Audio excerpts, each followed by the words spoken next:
Okay.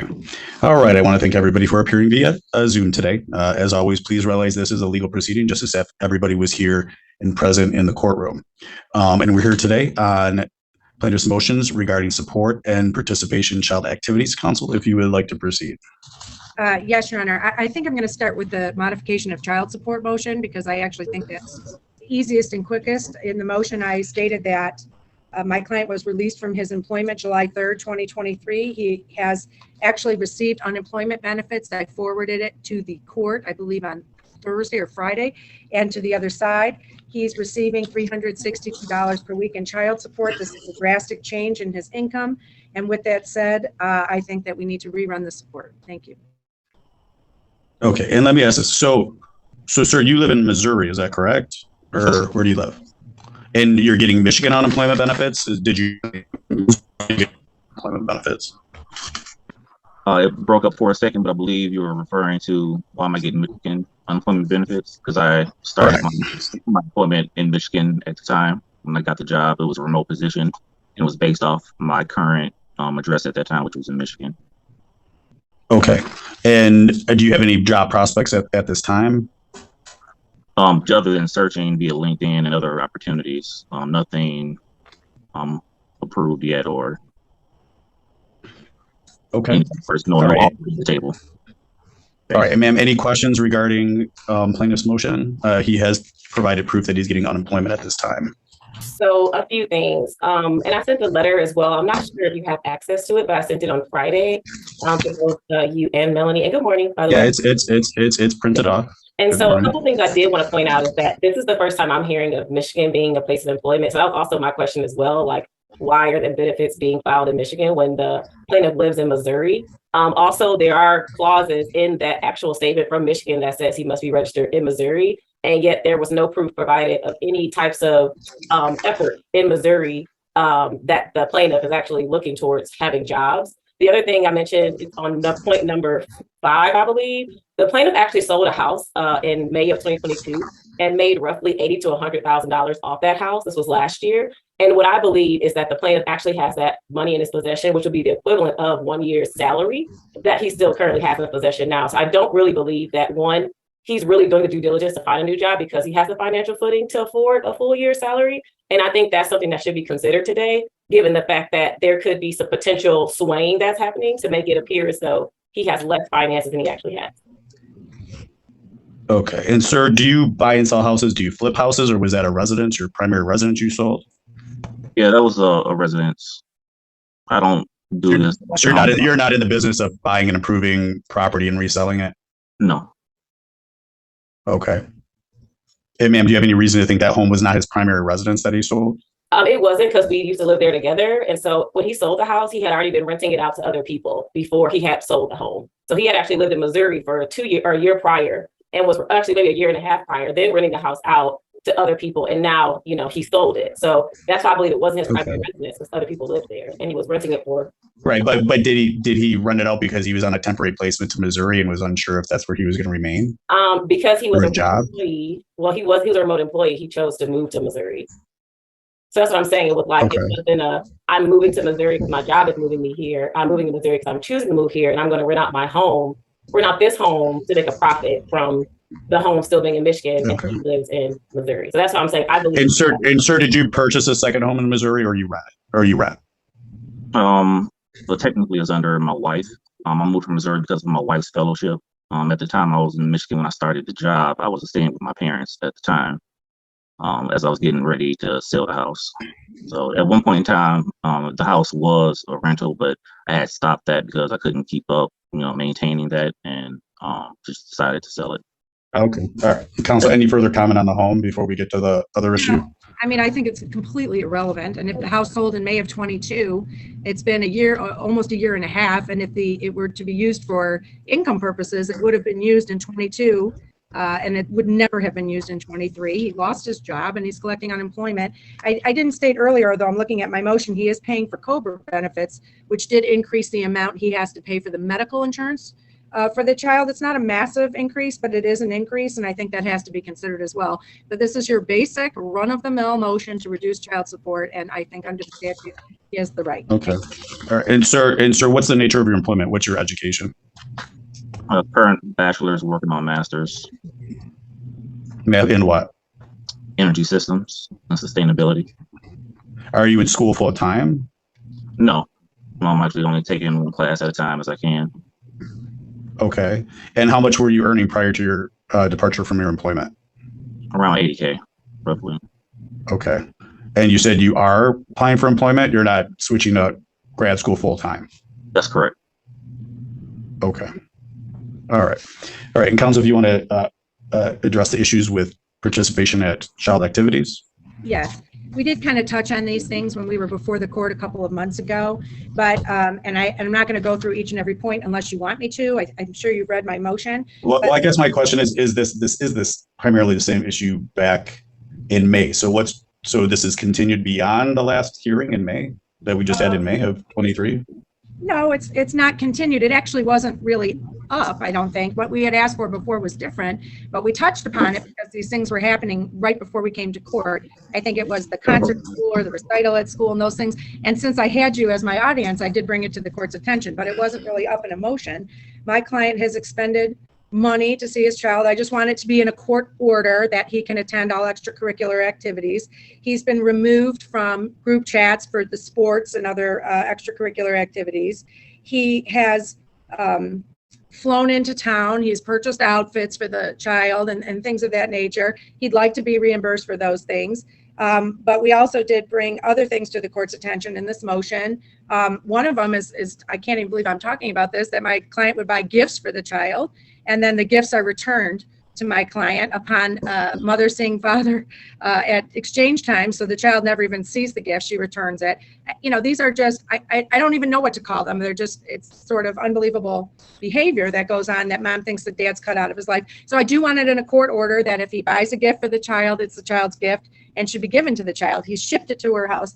If there are extracurricular activities, he's invited and should know about them. If there's chats or a group conversation with a team, he should be part of that team and not be cut out. Those are the important things. But he's also asked to be able to have calls with the child so he can do the homework with the child. He wants to do that virtual learning environment.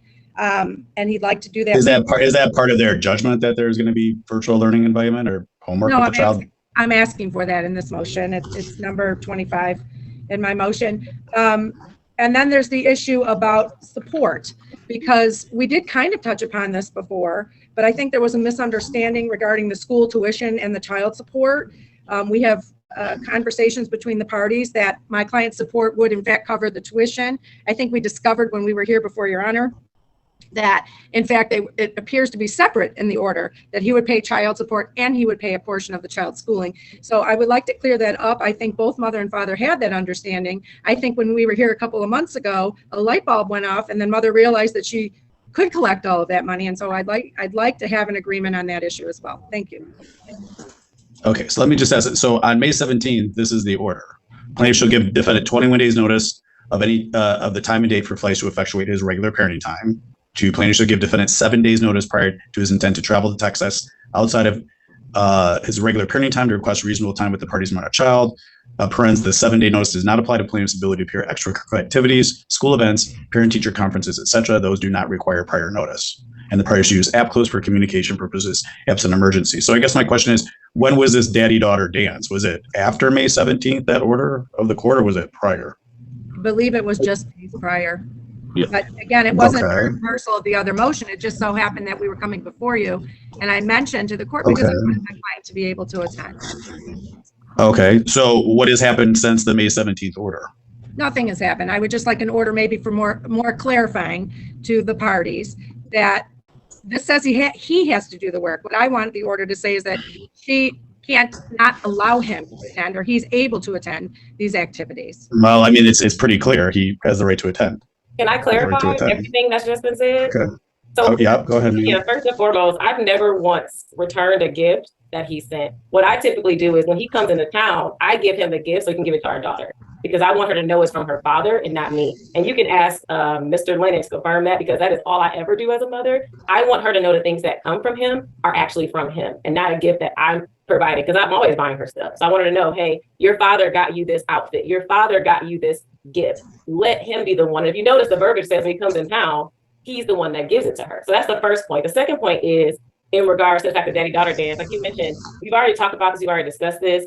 I already have our daughter calling him. I make sure she talks to him as much as she'd like to. And in terms of all the events you just named, Council, he's been at every single event. His wife has been at every single event. His kids has been at every single event. They have pictures at the dance, the recital she had. We were all there together. So I'm a little confused when I read that as to like why that's a part of this, because he's been at every single thing. And I have this all in my points as well. And in terms of text messages about threats, he would come to my house during his non-parenting time. And to my knowledge, you can't just come to someone's house and pick up the child. That has to be an agreement, which is what we discussed in May. Give me a notice and you can have that. But just showing up, that's threatening. And sending me threatening text messages about you're going to find out the hard way, that's not appropriate. Like, and as a mother, I'm not doing anything to Mr. Lennon to provoke him. All I'm asking for is communication to understand what his intention is. Because yes, I do not feel safe if someone's showing up. I do not feel safe if someone's just coming to my house, because I don't do those things to him.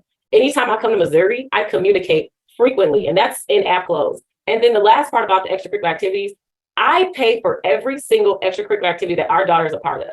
And so, no, he's not going to have access to the back end stuff. But what I told him, and this is also an app close, I will give him the calendars to everything she does. She's in swim, she's in dance, she's about to start gymnastics in the spring. I give him calendars to everything. It all starts in September. So I even said, I will give you calendars to everything for the season. But because my financial information is attached to all these things, and he has already made it very clear he's not paying, the answer is always going to be no. You cannot be on any back end stuff, because that's my. So tell me what, when you say back end stuff, what is the stuff we're like talking the logins for Aquatats, the logins for the dance school. He can't be on those things because those are. Why not? Why not? Why can't he? Because my credit card information is on there. I don't really trust him, to be honest. My credit card information. So when you say these access, these are more a billing access. Yeah, They're not. and they send you emails and stuff like that to like you when you sign up for a subscription, they email your email address, right? Like, hey, here's whatever's going on. So that's what I'm saying. Like, I give him all the calendars for everything. And this is what, this is kind of like what happens. It's like, he wants more access. I'm like, I will try to forward you as much as I can, but I'm not a secretary. I'm not going to forward you every communication that Aquatot send out, a dance school. It's like, I have my own life to live. I can't be a secretary and the primary caregiver and a wife and all these things. I need to be able to give him the things that matter for him to travel. If it's I think his point was, if it didn't have personal billing information, if he had that information, you wouldn't have to tell him all that stuff. You would just get those notices from all of those things. Yeah. And is there telephone contact in the current order? I'm not talking virtual learning environment. I'm talking telephone contact. Is that part of the current anytime order? No. It's not officially in the order. No. It is not. You guys do not have an order for telephone contact between you and your child. And remind me the name and age of your child. London Lennon, she's 7.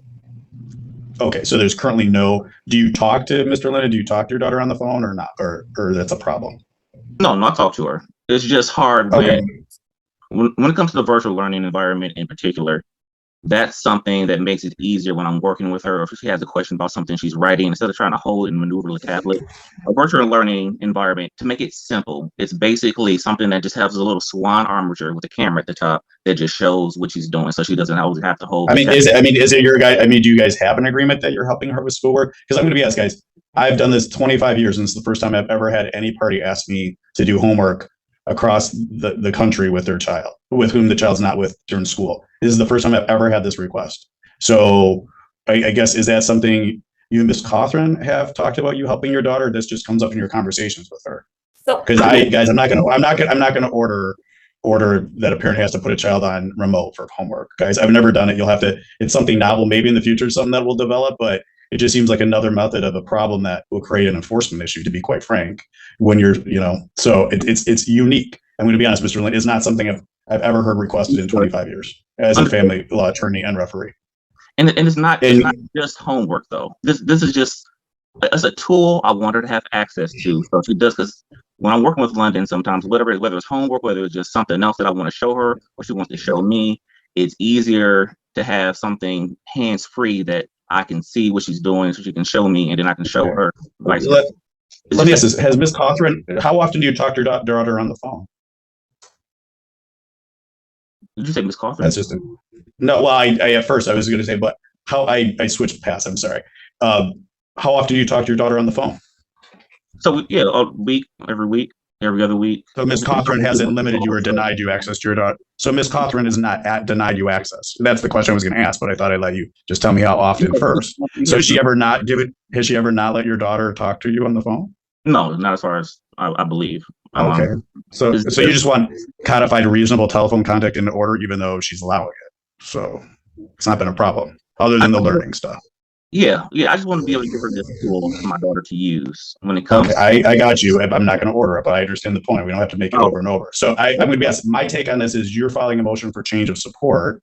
And while you're here, you thought you'd reiterate all the issues that we talked about back in May and ask for reimbursement of attorney fees and flights while you're here on support. Seems like it's a tag on. I'm not going to lie. I'm just being blunt, guys. I'm a pretty plain spoken, but it seems like since you were coming here for support, you decided to ask for reimbursement of all this stuff from stuff that we already addressed at the prior motion.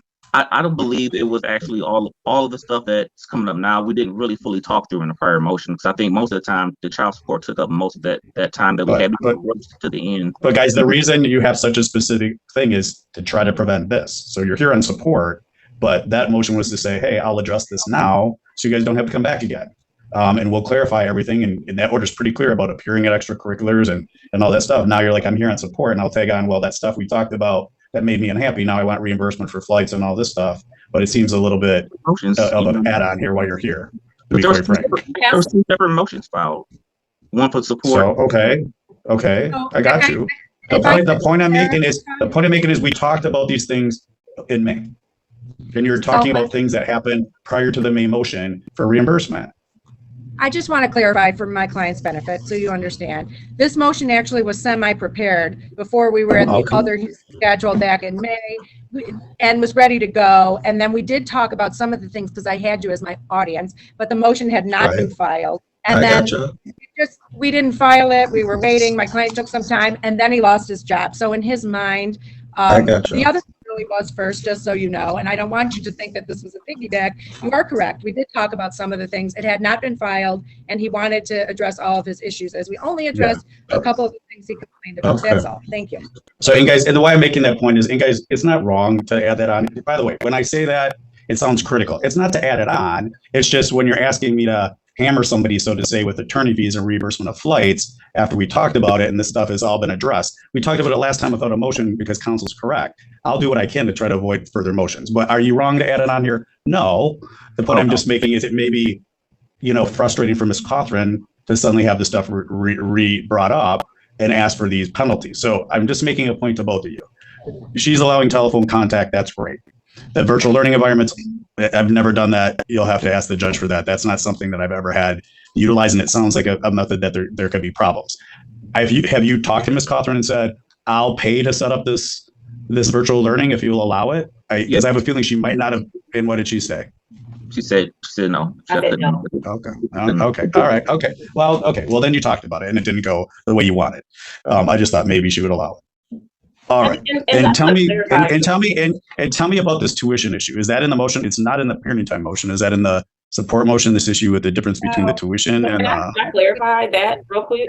So basically, I haven't had really much speaking time. Everyone's been kind of speaking and I haven't had a chance to kind of say anything, honestly. And so when it comes to that tuition, we talked about that last time and you even counseled us on what we should do. And if you scroll down on the document I sent, I even sent Mr. Lennon an offer. I was like, hey, we talked about it today. Let's try to get to an agreement on how we can handle her tuition because it's not a part of the support order. Let's talk about it. And that has always been my mentality when it comes to this. As you heard me say, every time I come here, I don't really want to be here. It takes away from my work time and everything. Let's talk about things as London's parents. Let's co-parent in a healthy way. And every time I do that, I'm always back here when we could just handle this offline and, come up with something and just move forward. And so that's what I was trying to do. Like, we already got clarification.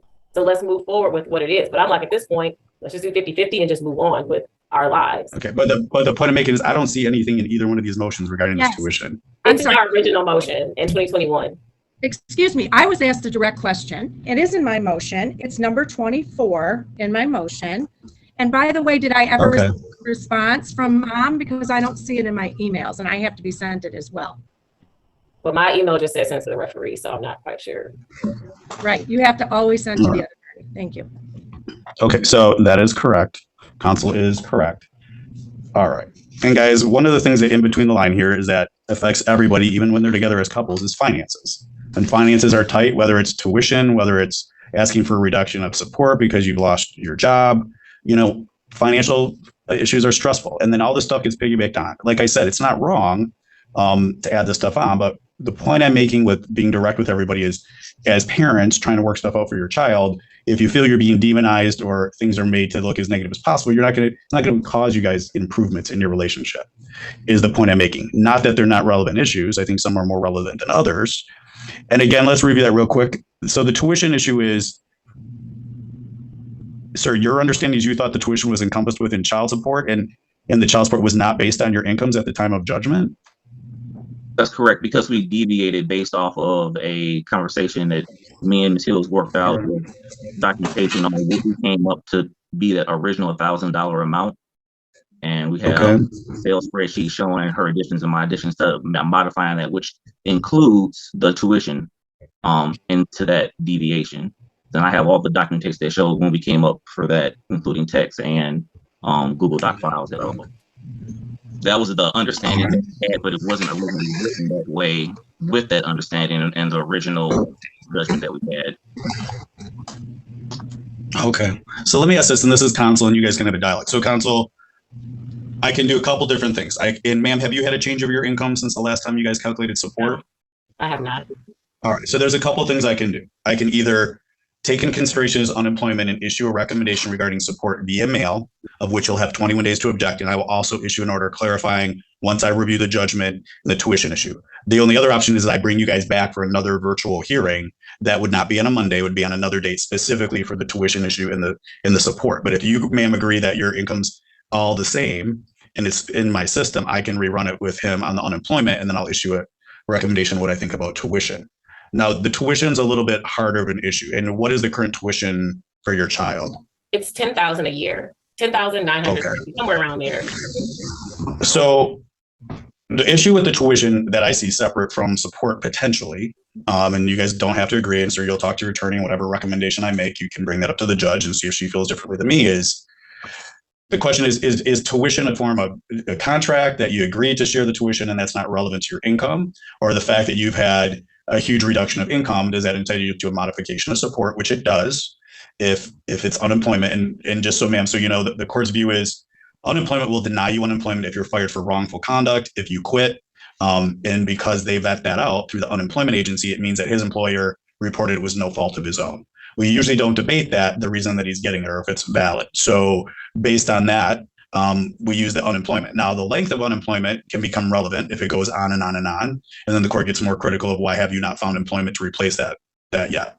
Which is why I asked the question, are you planning to go to college full time and not pursue going back to work? That would be an issue for me. You can't do that.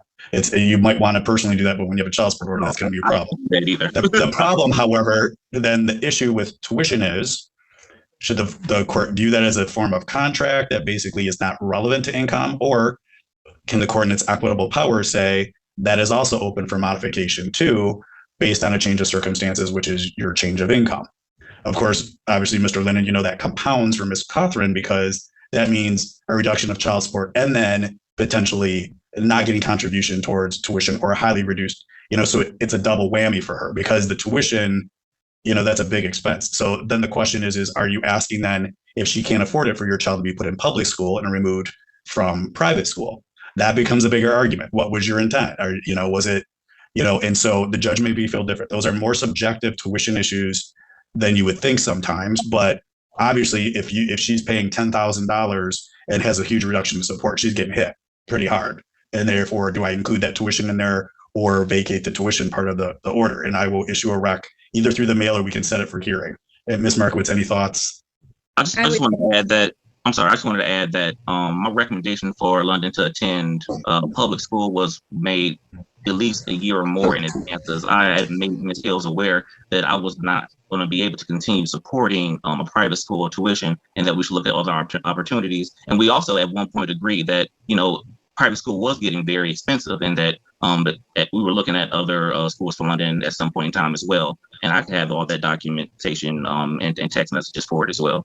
So this is nothing new to Ms. Cothran about not being able to continue private school, and my recommendation for public school and our discussions of that.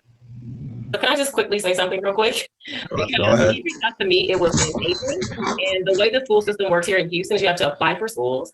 And at that point, it was too late to apply for our daughter to go to different schools. So it's an application system they have here. And when we made our agreement, we agreed for London to go to that school for K-8. And I'm okay again with us making a recommendation for the future so we can apply in time, but we have no time to apply for new schools. And that's the issue right now is we contributed and signed for this year. I even asked them, hey, do you want to just sign for the back end of the year where I pay for the front half, you pay for the back half? And it's like, to give yourself some time. Nothing. I met with nothing. So I'm just like, again, you're going to reduce child support and not pay for tuition. And she's already enrolled for a full year. Okay. When is school started there already? Yeah, their school started here on August 16th. Okay, so she's already back in school. Yeah, she's already in school. All right. And counsel, any thoughts about having a virtual hearing or having me do it via recalculating based on his unemployment and then make another rec of which everyone will have be able to Yeah, I be think you written? can just do a calculation and make a recommendation, a written recommendation. That would be typical, and that would be perfectly fine with me. Okay. Okay. That's another All right. And guys, go ahead. Go When ahead. it comes to him trying to find a job, how do we actually have proof he's actually looking for a job? And like, if he finds a job, when does it get changed? Well, the court's going to give him an appreciable amount of time, and I'm going to build in the order that upon him getting, gainful employment, he's to immediately report to court, at which time a support review will be initiated. As time goes on, it becomes more debatable. So right now, I'm going to issue a rec with the reduction. I don't have time to do it now because I have multiple motions on a motion day. And I'm going to look at the judgment. I'm going to look through the language regarding the tuition and decide what I want to do with that. That's a more subjective issue that is not so clear if the judge would agree with what I do or not, which is why you have the right to object. But that's debatable. So hopefully it won't become an issue on the long term and he'll, within a month or two, have employment and you'll be back. I don't believe Mr. Lennon doesn't want to work. That's why I asked this specific question. Are you planning to go back to grad school full time and live off student loans? That would be a problem. He's heard me say that. His attorney knows this court well. She's a matrimony attorney that practices here often. I'm confident Ms. Markowitz, she's been in front of me a lot. She knows how I think. She knows what I'm saying, and she'll explain to Mr. Lennon, you got to look for a job. It is what it is. Even though you have a right to go to college, you're going to go full time. It's a little more complicated when you have a support order because the court's going to expect you to work and go to school. So. All right. So guys, I'm going to make a recommendation as to these issues. You guys will both have 21 days to object. If no one objects within 21 days, my recommendation will remain the order of the court. So I'm going to put 1, based on plaintiff's proof of unemployment benefits and defendant's testimony, she has not had a change of income since the last calculation. This referee will issue a new child support recommendation based on the above, of which both parties will have 21 days to object. After review of the party's judgment, and taking into consideration any modification of support, this referee shall also issue a recommendation regarding plaintiff's request to not contribute to school tuition and for modification of that provision of the judgment. 3, parties testified that plaintiff does have telephone contact with the party's minor child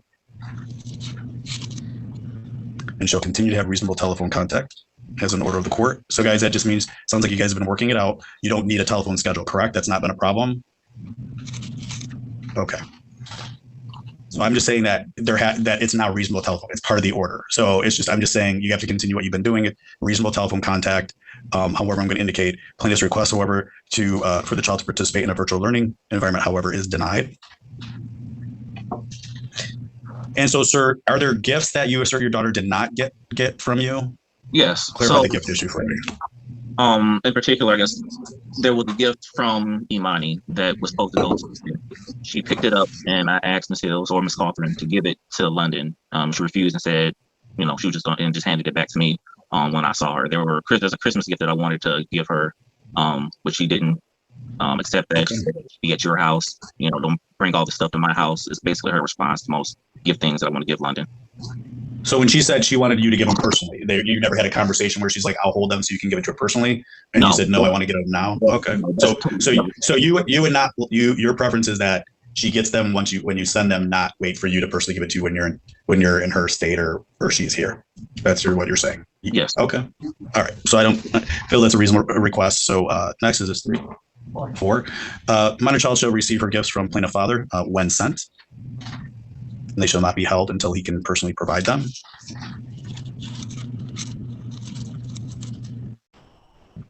Plaintiff has a right to attend any extracurricular school events, etc.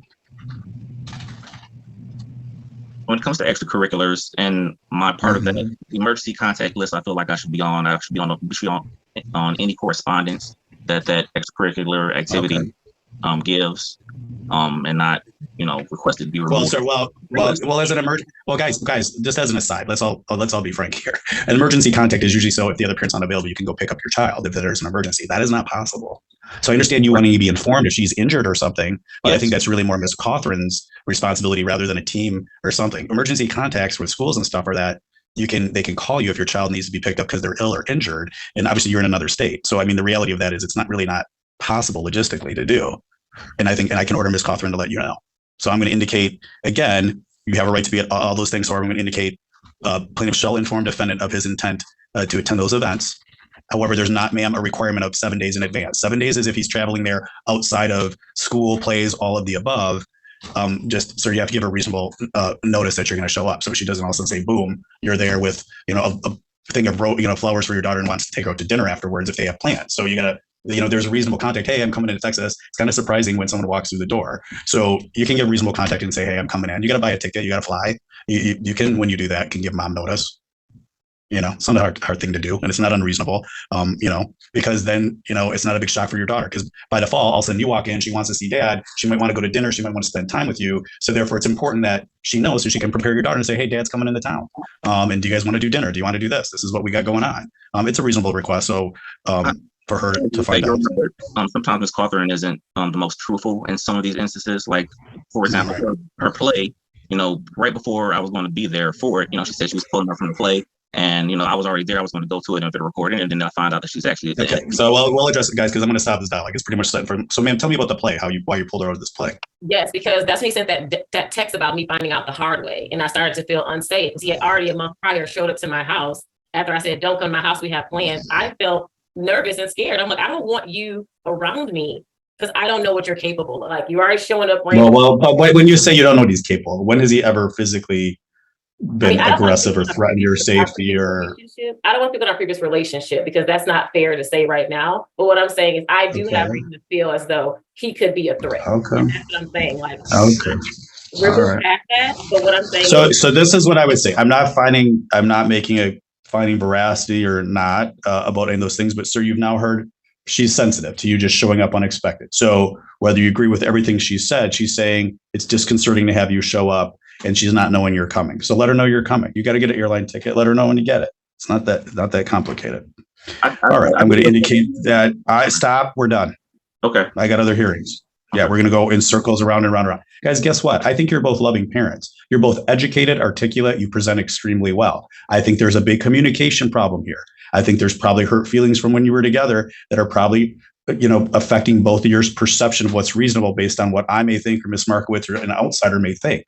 This is called communication and working towards improving your relationship in the future. But I don't think you're doing as bad as you think you are. I think people are a little highly sensitive. You have to be relevant that she wants to know when you're coming. She has to not think that you're there for some nefarious purpose. I think you at some point are giving her total notice because you're like, I have a right to be here. So whether I tell you not, too bad. Well, that doesn't work when you're across the country. So guys, you're smart people. Hear what I'm saying. Respect each other. Give each notice on app close. Realize that he's got a big expense to fly in. And even if he didn't let you know, it's disconcerting to have you pull her out of a play or something when he's paid for hundreds and hundreds of dollars to fly there. Guys, at some point, this is what I say when you're in this dynamic. Think, what is that gray-haired guy that we really don't want to see in court going to say to me when I come back? So before you hit send on the thing, before you do something, before you yank out of a play, before you say you showed up, so I'm not going to let you see your daughter, all the above, guys, think, is that somebody else sitting there from the outside, what are they going to say? Are they going to say, sour grapes, this is not right, don't do it? Or are they going to find there's reason behind it?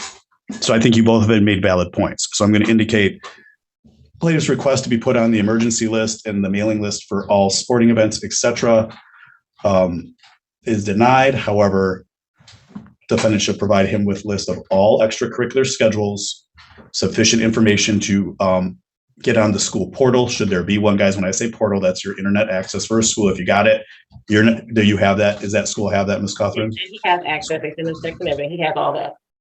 Sir, you got access to the school portal? Yes. Okay. So I'm not gonna join you into stuff that hurts our billing information and stuff. an emergency contact. If you were close, I would, but you're across the country. So I don't, like I said, those are really for, and obviously I'll put in there, defendant shall contact father of any emergencies, illnesses, etc., regarding the party's minor child. That doesn't have to be through app close. That you do on the phone. If child gets hurt and you're on the way to urgent care, you give a call. You don't put that on app close. Just as an aside.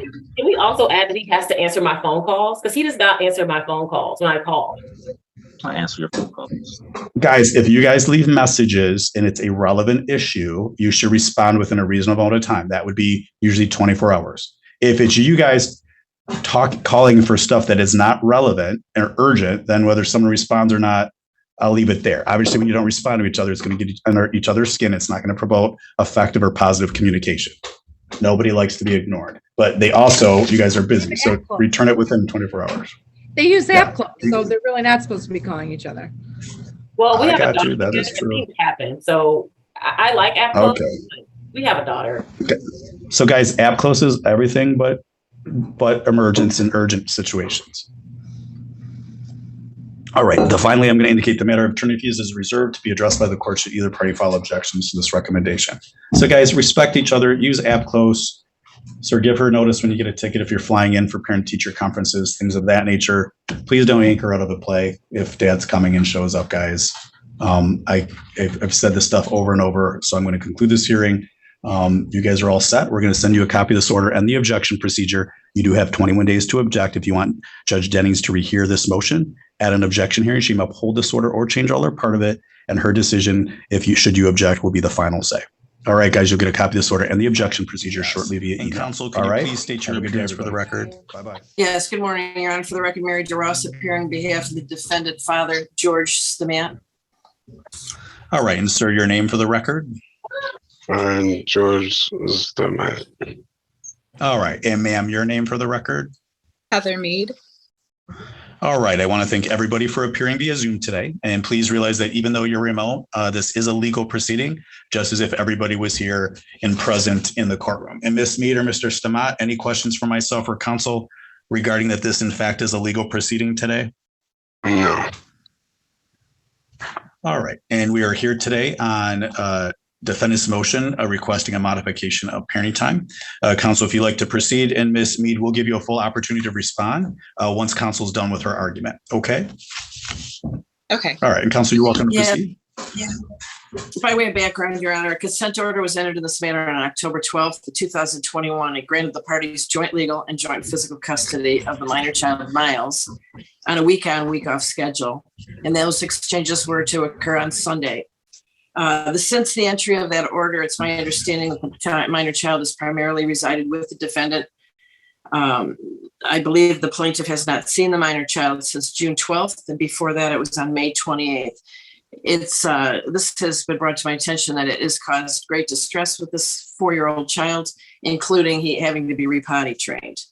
But more importantly is that defendant has a good reason to believe that when she works her night shift, the third shift at UPS, she leaves this child alone.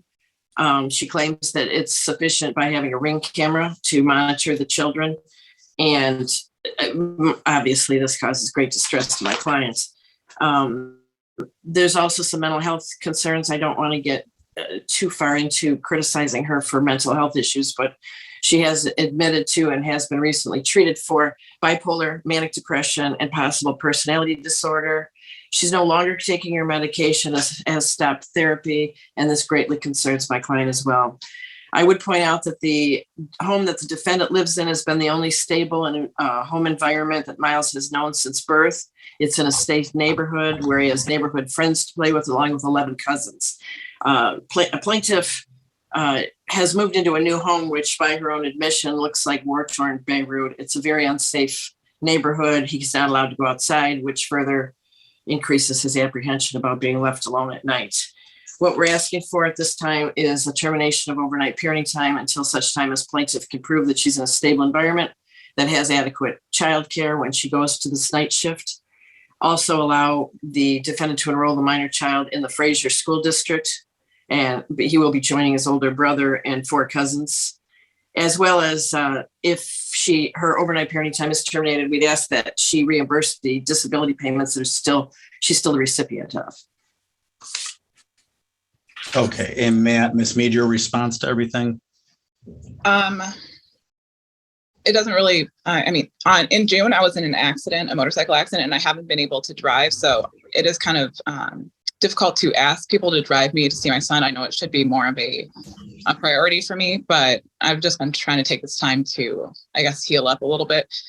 But if this is what is best for Miles, then absolutely, I only want what's best for Miles. So so let's take one thing at a time. So when's the last time you guys did the week on, week off? It was just before the accident. May, I think May, early June. So you had been doing that so you guys in October 21, October 12th entered that week on, week off. So you're saying you did that throughout 2022 and you did that up in the beginning of 2023 until you had your accident. Correct. All right. And sir, do you agree with that? She was doing the week on, week off for a year and a half or so? For the most part, this year I have had most of the time, and probably 3 weeks in May. But between from January to May, she was doing the week on, week off. So she did it all through 2023 and then January through May. And I've had them most of the time this year. All right, so Miss Mead, okay, so you disagree with her that you said the majority of 2023 from January to now he's been with you, and that was prior to her accident? Correct. Okay, and do you have other children, Miss Mead? Do you have other children other than Miles? Yes, I have a daughter. And how old's your daughter? 9. And your daughter, and where's your daughter at? Is she with you or? Yeah, she's with me. Okay. And so what is your response to that? You work a third shift at night and you leave your 9 and 4-year-old at home alone? Well, I also live with my mom and then also Aubrey's dad. So there's somebody there at all times. Okay. So they're not left unattended. You have adults. Correct. Okay. Sorry. And you're with your daughter's dad. Yeah, we're not you're like back together. Co-parenting. Oh, you're co-parenting, but you're not together as a couple. Okay. And so what is your thoughts about the parenting time? So it's currently week on, week off. What you said, what's best for her? What do you think is best for Miles? I mean, your son. Well, currently I can't drive, and I feel like that would kind of hinder my ability to take care of him. And I wouldn't want to put that on my mom or say Aubrey's father, because it's not their responsibility. So what are your thoughts? How long is your recovery, and what would you like to see happen once you've recovered from your accident? Absolutely. I would love to go back to the week on once I'm able to drive. I'm doing really rigorous physical therapy right now, 3 times a week.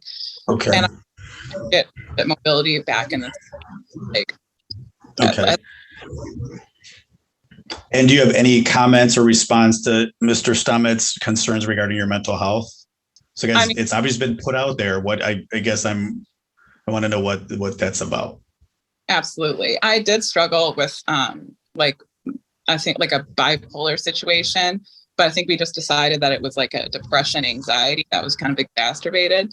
And in regards to the personality disorder, I've never been diagnosed with a personality disorder of any kind. Okay. And are you currently treating with a mental health professional or a therapist or psychiatrist or? I think I've been quite busy with physical therapy and just again, my recovery process. I haven't had time to go into. Okay. So you guys have a 4-year-old. Were you guys together as a couple at some point, or that wasn't what resulted in your child? You guys were together as a couple, or you weren't? Correct. Okay. And Mr. Stomach, what's the nature of you're disabled too? What's the nature of your disability? I was diagnosed with ALS. Okay. All right. And is there an issue with Miss Mead's other child's father? Is that a problem, counsel? I mean, Was there some indication in the motion that there's an issue? You have issues with him? Yes, it's my understanding. It was a very volatile relationship. And, you know, going back to her point that she resides with her mother, we're denying that.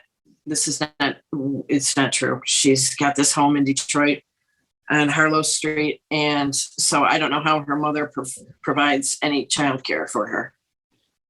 But yes, this Ms. Mead, do you want to respond? requires- Well, let Ms. Mead respond. So, ma'am, you've heard counsel, she's indicated they think you're not telling the truth, that you're not with your mom. My mom, she stays, well, she has a house in Ohio, but when I need like extra help with the kids, if I know I'm going to be working like earlier or later, Okay. then. Okay. And have you guys ever had a history of violence, Ms. Mead and Mr. Stummet, between the two of you? Has there ever been any form of violence? No. Okay. And guys, just so you know, the court doesn't assume that. We're required to ask that question. So when we have custody or parenting time in front of the court, it's not that we assume that. It's what we call the domestic violence protocol, and we have to ask that. So I don't want people to think we infer that. I just want to make sure that's not the case. And that opens up some avenues of what we do to try to resolve this.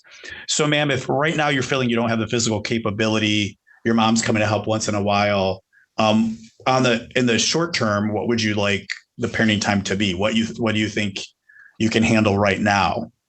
I think that what he's suggesting is fair. Even enrolling him in school out there, I feel like that him to go to school with his cousin. As much as I would like him to go to school with his. Well, he's 4. So what do we say? School counsel? What are we talking? Is this kindergarten or not even kindergarten? I believe it's preschool. Mr. Stamant, is that correct? Yes, today was the first day.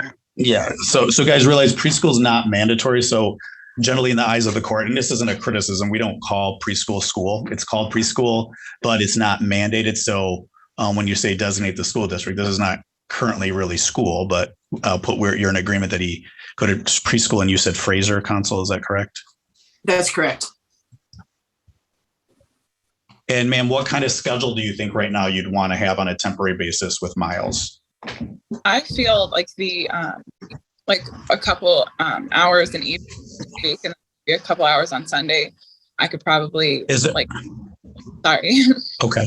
No, there's a little delay. I don't want to cut you off, and you're doing just fine, and you're very articulate. So nobody's doing anything wrong here. And I want you to know, and I want you both to tell me what you want, not what you think the court's going to do or what potentially has been proposed. If you agree with what's been proposed, that's fine. But I don't want you to think there's any right or wrong answer. I'm here to listen to both of you and what your feelings are. So when I say that, ma'am, if you're okay with the schedule, that's fine. But if you want to propose something else, considering you guys are coming from week on, week off, this is the time to tell me. I feel like any thoughts? Go ahead. I feel like that's okay because I do have to find somebody to drive me out there to see him. So I don't want to ask, 3 days a week or Okay. And there's no way there's not availability to be. And you said your mom just comes up sometimes. And do you agree? So let me ask this, and I'm cautious when I ask this question. Do you feel that your current residence is in an area that's not safe for the children to play outside, or you disagree with that? I live in Detroit, so it is Detroit, but we do go outside. There's a park down the street. I just have to, be careful, keep to ourselves. It's not like we're not allowed to go outside. So when you hear that, it's like Beirut. Is there a lot of abandoned homes in your neighborhood, or? Yeah. I was talking to Joe one time and I was joking that it did kind of look like Beirut outside, but I'm surprised. Okay. All right. So the point I'm making is you're in agreement that you'd prefer to exercise parenting time out where he's at rather than have your son come to you in Detroit. Absolutely. I know it would be hard for them to transport him. So it's like, I'm trying to work. Okay. So what day of the weekend do you do like better? Saturdays, Sundays? Is the weekend better? Or do you like a weekday better? I mean, are you work or you're off right now because of injury? Yes, I'm off right now. Sundays usually are like a pretty relaxed day. I don't have any therapy on Sundays. Miss Mead, would you consider Saturday as opposed to Sunday? Mr. Stamant said that would work better for his family. Saturdays don't really work too well. When I do go back to work, I work in the mornings on Saturdays. So it's Monday would be ideal. Yeah. So let's keep it Sundays. I mean, if she's going to give up, voluntarily right now in a temporary, give up all that time, sir, can you make Sundays happen? Absolutely. And I don't see as she is giving up anything she has chosen already to give up that time. Okay. So when are you available on Sundays? Well, we do church, so late afternoon. So what does that mean? 2 o'clock, 2:30, 3 or 4. 3 o'clock? 3 to And ma'am, 3 it's o'clock. it's 3.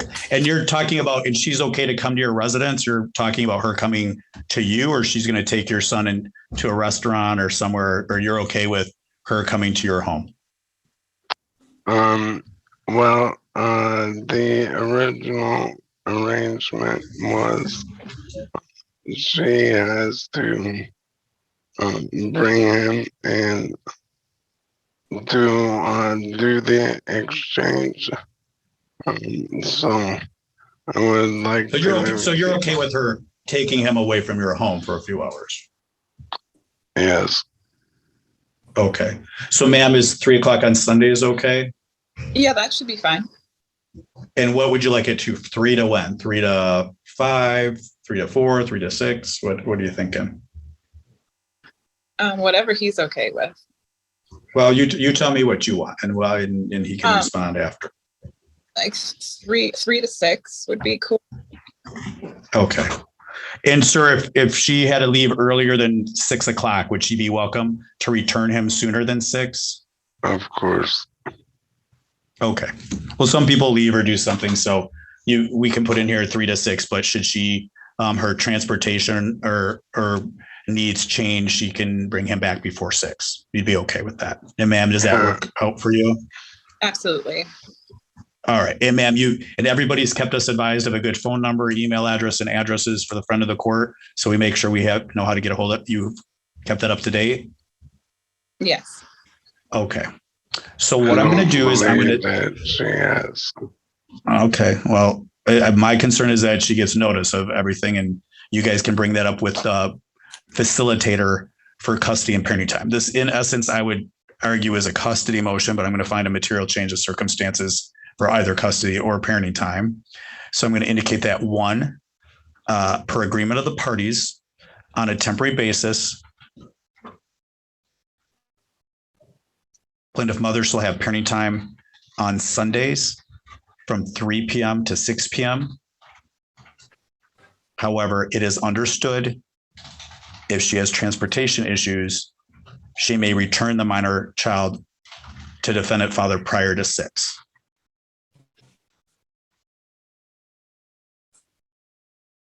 And we have always been very communicative and Okay.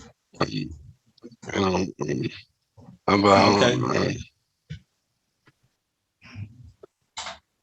okay.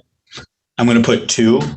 The matters of custody and parenting time are referred for facilitation and investigation recommendation. So guys, facilitation, you might also call it mediation. It'll be done via Zoom. And that's where you guys are going to meet with to the front of the custody social worker with the court to try to talk through it and see if you guys can reach a resolution, a complete resolution.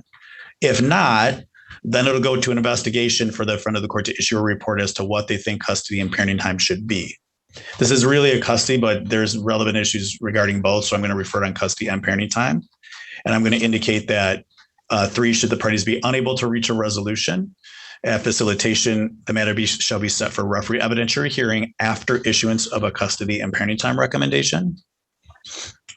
And then I'm going to indicate 4, per agreement of the parties minor child shall participate in preschool for the 2023-24 school year in Fraser, where father resides. All right. Does that sound like that covers everything, counsel? The only thing we are concerned with now is that if she could contact the place where she's getting the disability benefits and indicate the child no longer resides with her, perhaps, and then those funds could be directed. So how much are the derivative benefits for Miles? So ma'am, that's the amount you get on behalf of because just over 600, and we've been splitting that for the past, but I will give out. Are you okay with him becoming the payee? So the That's person who gets it's called the payer. I feel like that's fair. Okay. 5 per agreement of the parties. And as a result of the above temporary order, defendant shall be designated the minor child's payee for the derivative Social Security benefits. So you guys are gonna have to get a hold of the local Social Security office. I think it's all by phone number. I don't think they do appointments very often now.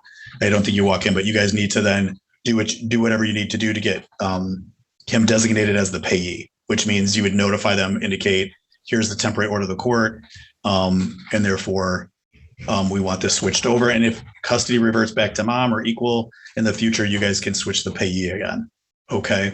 But you guys will have to do, I can't force them to do that. They won't respond to me. They're going to respond. Social Security is going to respond to you guys. Okay. Yeah, we've just done it between us and they passed. So Yeah, they don't split payments. They will only designate one person as the payee. So this is telling you guys to call them and say, my child's temporarily with me primarily.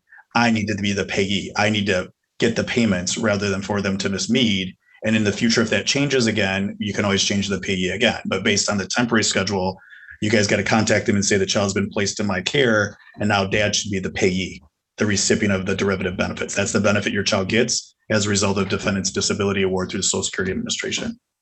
Okay. Okay.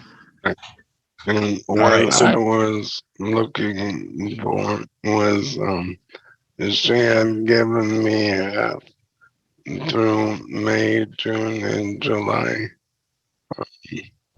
And I have had them all that time. Yeah, so we don't retro. You got it. We'd only go from the point of your motion forward. So I'll put on here effective. I'll put effective September 1st. So starting next month. So so we'll start it the next. But she can give you half of it or whatever she wants for this month, and then starting next month, you should be the payee and reimburse the amount. Okay, September 1st. All right, guys. With that, you both have 21 days to object to this order. At an objection hearing, the Honorable Terry Lynn Daniels will decide if she agrees with me or doesn't, and her decision as the judge is the final say. She could also uphold this order. If you don't object within 21 days, this remains the order of the court.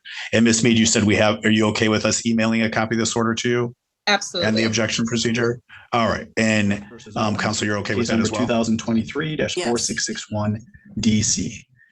Your Honor, my client just sent a message. So, yeah, she's in the room. I'm going to put her back in the waiting room and try to let her back in. Sometimes that will take care of that if that's a problem, because she was showing here and she just messaged me too. Says supposed to let me in, but she's in. And are you there, Miss Estabrook? I'm here.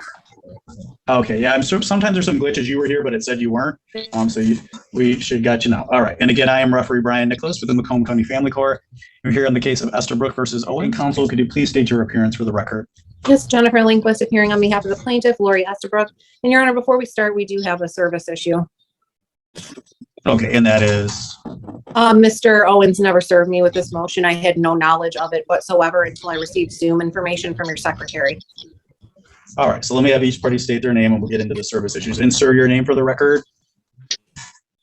Owen Owens. Okay, and Miss Estabrook, your name for the record? Lori Estabrook. All right, and guys, I want to thank everybody for appearing via Zoom today. And please realize, even though you're appearing remotely, this is a legal proceeding, just as if you guys were all here and present in the courtroom. Mr. Owens or Miss Estabrook, any questions from myself or counsel regarding that this is a legal proceeding today? No, sir. Okay. All right. So, Mr. Owens, who did you send a copy of your motion to? To Lori Estabrook. Okay. So, and we'll cover a couple things here. Maybe we can resolve this. Maybe we can't. So when somebody is represented by counsel, you cannot serve the other party. You have to serve the attorney. So you would have to mail that to Miss Lindquist's office because she's the attorney of record. So that might be something you didn't know, but from now on, you send everything to Miss Lindquist, not to Miss Estabrook, because she has an attorney representing her. Now, your motion is only one sentence. Your motion was blank, and the notice of hearing just says, to see my daughter that is being kept from me unlawfully. And then it said you have called her on August 1st, 2nd, 4th, 5th, 6th, and 8th. I've called her many more times. Okay, but I'm just reading your notice of hearing. But you did not write down. So, okay. So there's a couple of things. in the motion, just instead of filing a notice of hearing, you're supposed to file a motion and indicate specifically what you're asking for, meaning the schedule, custody, parenting time, and what you're asking for today and why. So you'd probably put in there, we were together, we broke up, we followed a schedule, we didn't follow a schedule, this is what we did.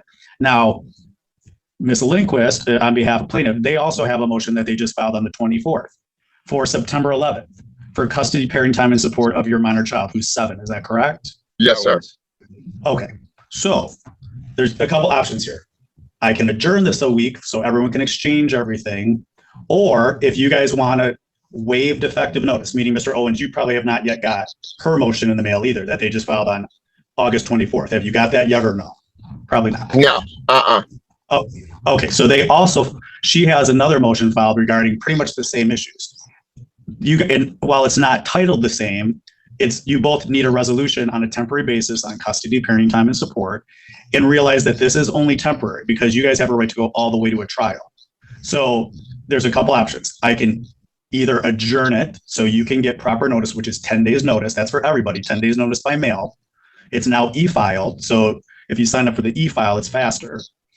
Or you guys can both waive defective service with Ms. Lindquist knowing that you really filed a blank motion and just said, I want to see my child who's being kept from me. And I can very quickly read through and I say Ms. Lindquist, but I mean, it's plaintiff's motion prepared by an attorney. I don't want to act like this is Ms. Lindquist litigating this. She's the attorney.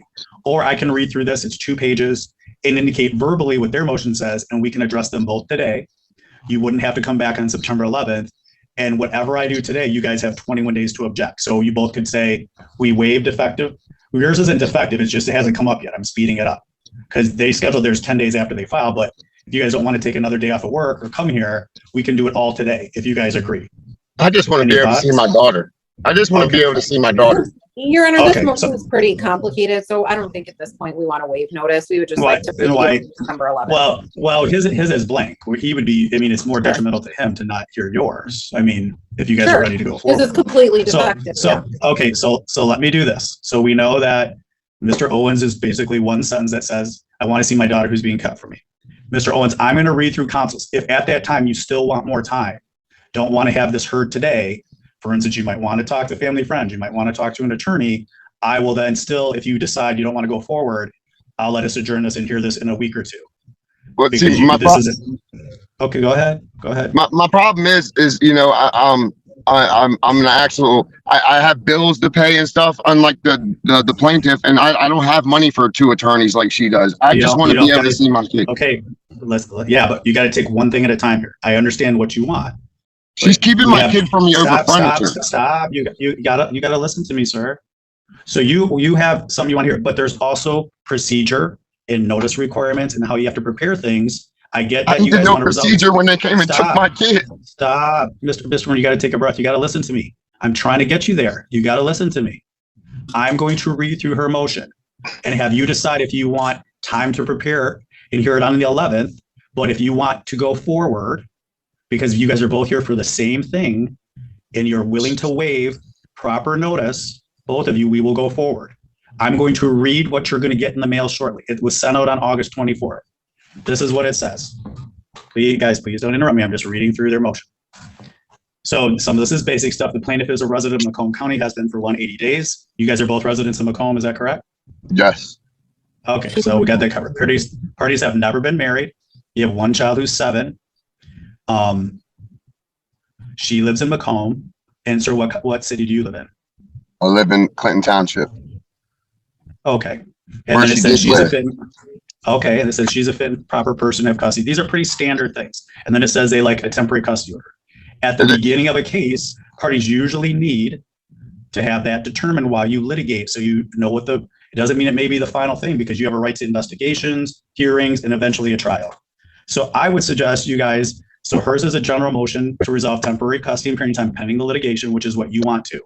I would suggest you guys proceed today so you guys can get some resolution and you'll still have 21 days to object to whatever I do. I want to everyone proceed. like to go forward? Yes, I would love Your to. Honor, I don't have availability in my schedule today. I'm booked very solid and I'm not prepared to litigate this today. So you don't want to move up your motion? No, I'd like And Ms. that for the 11th as scheduled.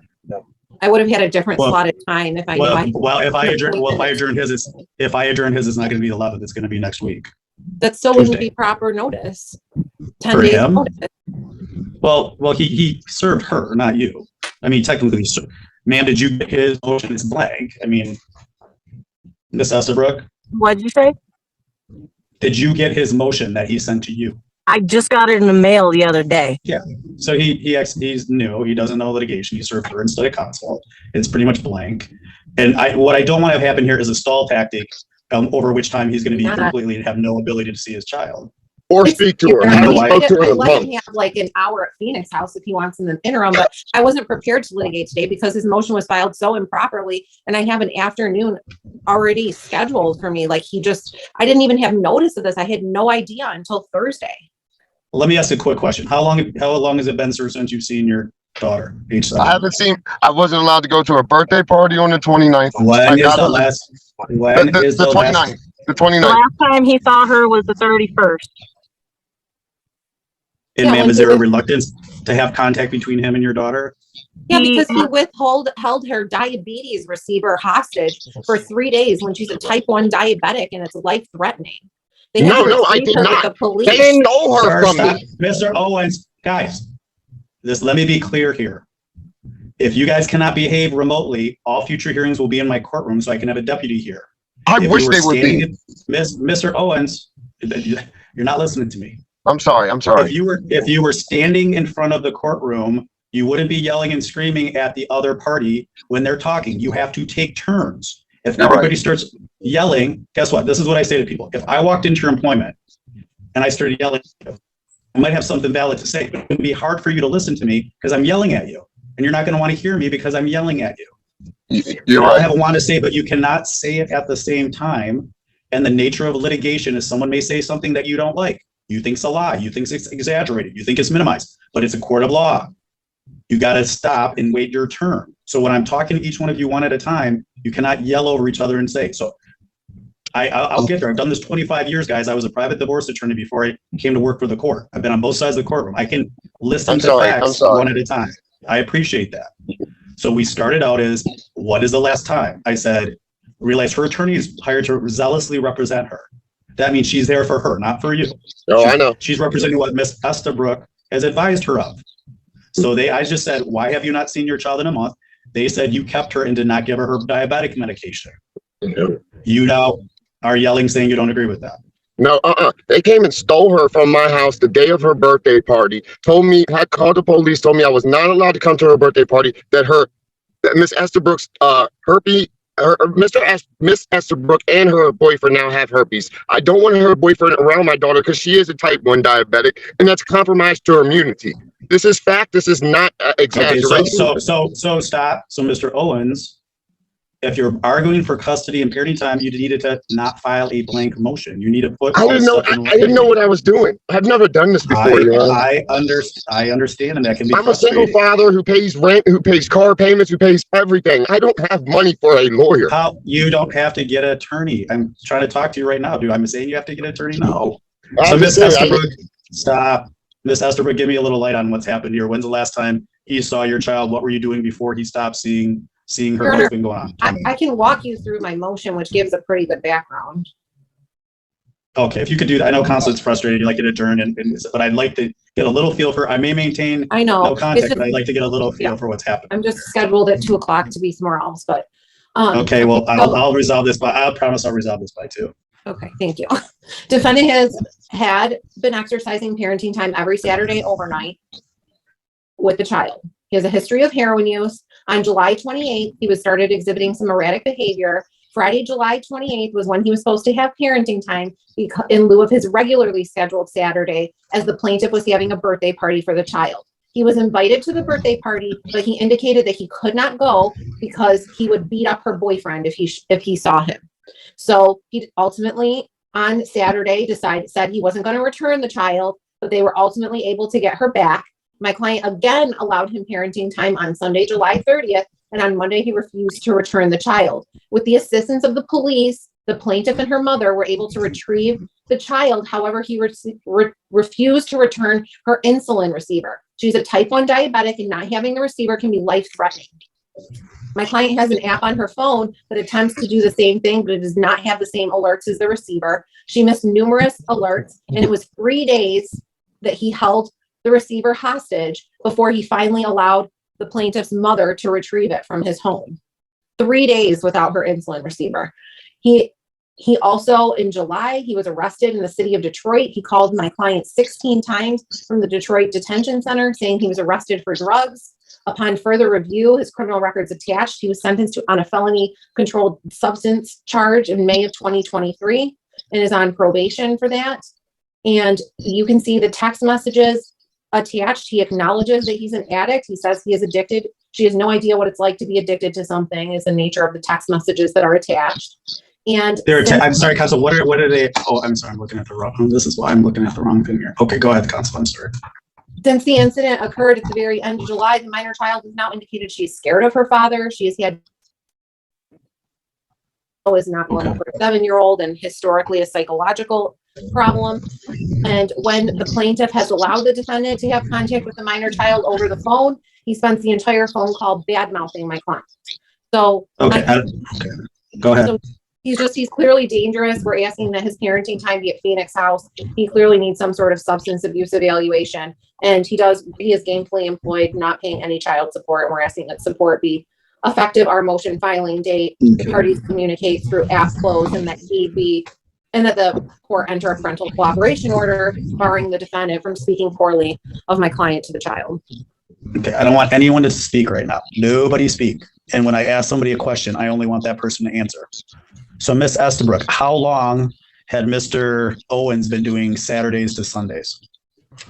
Well, he was doing Fridays and Saturdays, and then I don't remember exactly when it was, but he decided he was picking up extra shifts at work, so he could only take her on Saturdays. He would pick her up at 3, but I don't remember the exact date that started. So are we talking weeks, months, 1 month, 5 months? Months. How months? 4 months, Like 6 months, a year? 6 or 7 months, 8 months, something around there.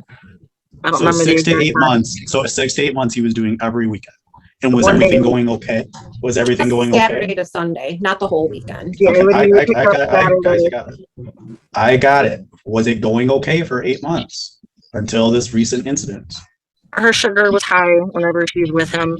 Her numbers are ridiculously high. She says that he's gone at the store for a few hours at a time. But him and I would be fighting and arguing. Over what? Just everything and anything. I can't have my boyfriend around her, just stuff like that. It was constant arguing. And okay. And Mr. Owens, what were you arrested for in July? I wasn't arrested in July. So when they say in July you called her from the city of Detroit and indicated that you were in the detention center, when did that happen? No, I was never charged with anything in July. I mean, So Ms. Estabrook, is that wrong or is that right? Look he up has my the record. call logs. I mean, Look up my record. I don't want you guys, when I talked to one of you, you answered. You said I wasn't in July. Ms. Estabrook in her motion said you were. I want her to tell me if it was July or not, or if it was May. It was July. I think it was July 11th or July 13th. I got 16 phone calls from him from Detroit Detention Center telling me that he got arrested for possession and that he also got charged with fighting with the cops. And I have the call record showing that he called me from the Detroit Detention Center. So, sir, does this refresh a memory? Did you get arrested for resisting arrest and some other issues? No, absolutely not. You do know I Absolutely can not. ask you do know I can get a copy of your lien as the court. Yeah, I wasn't charged with nothing in July. I got charged in January 11th of this year, 2023. I was on heroin. I was on heroin from the time I met Lori, from the time we first got pregnant, she had an abortion, so the time I had my daughter. I just got clean July 11th when I got discharged. I've been clean ever since, but it was never a problem when we were together. Stop. Wait, you just said I got clean July 11th when I caught this charge. I mean, January 11th. I'm sorry. January 11th. I bought my car February 12th because I was able to save money. I've been doing great. If she has phone records from the Detroit Detention Center in July, that's not you? No, it's not me. Were you picked up on a probation violation or a charge from January? The only thing I was ever picked up on was an insurance charge, driving without insurance. When? I don't even remember what it was. I was never resisting arrest, never nothing like that. And you're not using now. What if I sent you right now to Jams to get tested? Would you be fine? Yeah, I'd be perfectly fine. I take medical marijuana. Are you on probation right now? Are you on probation and dropping? Nope, not on probation at all. So Your Honor, so the he is charges on were dropped probation through Macomb County for what? For for what? the possession charge in January. So there's two different charges.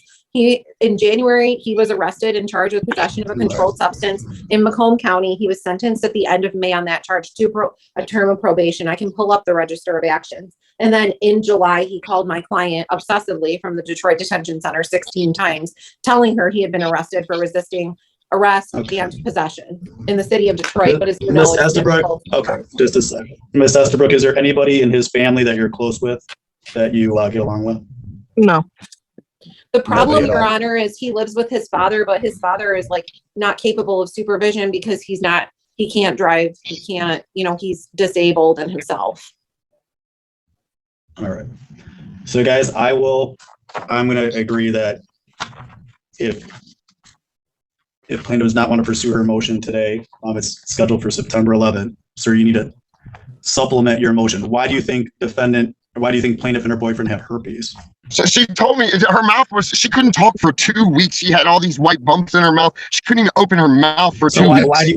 Even if that's the case, why do you think it's dangerous for your daughter? Because the reason why a lot of this started when the outbreak, the COVID outbreak came. I didn't want my daughter getting that vaccine. The plaintiff went behind my back, got my daughter the vaccine, and said because my daughter's immune system is compromised, she doesn't need to be substance to stuff like that. Okay, you know what?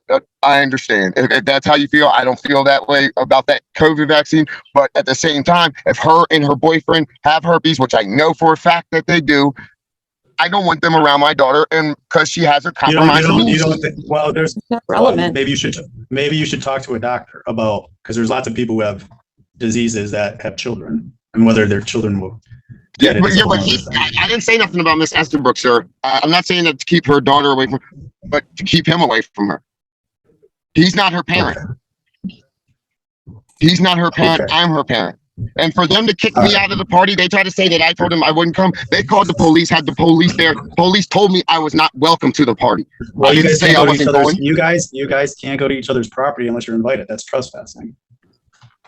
Right? Right. She tried to say that I refused to come to the party. No, I was told I wasn't allowed. Stop. Okay, guys, this is what I'm doing today. One, defendant's motion is adjourned to Monday, September 11, 2024, at which time plaintiff's motion regarding custody and parenting time is scheduled. Defendant shall supplement his motion with specific allegations as to his position regarding custody and parenting time. So Mr. Owens, you can just use a piece of paper, write the case number on the top, write supplement to motion, write down specific allegations, and you can file those with the court or send them to Ms. Lindquist. I'm going to put in here 3. Parties are reminded that as long as there is attorney retained, the attorney must be served, not the party, not the other party. Does that make sense? Smoking a cigarette on Zoom, Your Honor. It's remote, it's in a car. I got a thick skin. It doesn't bother me. All right. So Mr. Owens, you got to take a piece of paper, write specifically motions. You have to say specifically the facts of what you are trying to base what you want the court to consider. You have to take a piece of paper, write your case number on the top, put supplemental motion on it, write down all of the allegations you want to make against Ms. Eastbrook, and then indicate what you want custody and parenting time to be. Okay. May I ask a question? I'm going to put just a second. I'm going to put in there 3.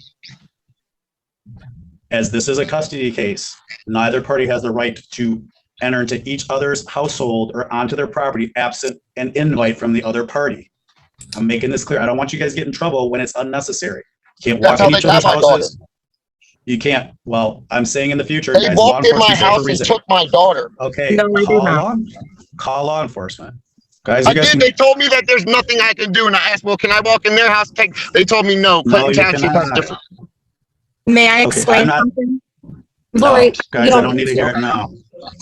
Sure, Guys. so she's admitting to it. Guys, listen, I'm not your local law enforcement. You guys call the police. I'm not the prosecutor's office in law enforcement. What I'm saying is, I want to make clear at this hearing, based on the nature of what I've heard, Don't be entering into each other's property and entering into each other's houses without an invite, or you're going to call the police on each other and you could possibly get prosecuted. Don't do it. Call Child Protective Services. Call Child Protective Services. If you think either party is abusing or neglecting your child, you can do that as well. Otherwise, based on faulty notice, I'm adjourning your motion to the 11th. You have to supplement your motion, and they're also you're going to hear their motion, which you're going to get shortly in the mail, which is exactly what we were just talking about. And I'm sorry, Council, when I went to say I read the motion, I read your complaint. That wasn't the motion, guys, just to correct the record. That's what I was looking at. Sorry, I wasn't trying to be difficult. So I am adjourning this as pleadings were defective, that they didn't state the reasons on what you were requesting. I'm going to find that service was not proper. And I'm going to put at the beginning, as service was not proper, this matter is adjourned. At the beginning of that, I would suggest you guys take a breath and calm down and talk to each other and see if there's any ability. Blocked me from every capable way of contacting. Ma'am, is he blocked from any ability to contact you? You can call my mother's phone. Okay, I'm going to put stop. Stop, Mr. Owens. Listen, you got to calm down. This is my daughter we're talking about. I'm not a part-time dad. Okay. I'm going to put in here, where are we at? 3? 5, both parties shall submit to a 9-panel urinalysis drug test within the next 24 hours at a JAMS location and shall exchange that test with counsel and or the other party if no counsel. Really? What about a medical test for her herpes? It's all irrelevant. How is it irrelevant? I don't know. It has nothing to do with parenting time. Wow. All right. So you guys are going to supplement those motions. You're going to serve them on each other. If you haven't been served, effectuate service, you're going to submit to a 9-panel urinalysis drug test. And that test shall also be provided to the court at the adjournment date on September 11th. All right, guys. You have 21 days to object. We're going to email you a copy of this order and the objection procedure. At an objection hearing, the Honorable Terry Lynn Denny's may uphold this order or change all or part of it. And even if you object to this order, it does not change the fact that you guys are due back on September 11th because that's the date for the motions. Okay? So you guys are all set. So guys, I can't rule on motions that are not properly before the court today. That's going to conclude the hearing. If you guys have any procedural questions on how to object, you're welcome to call my office. All right. Have a good day, everybody. Thank you.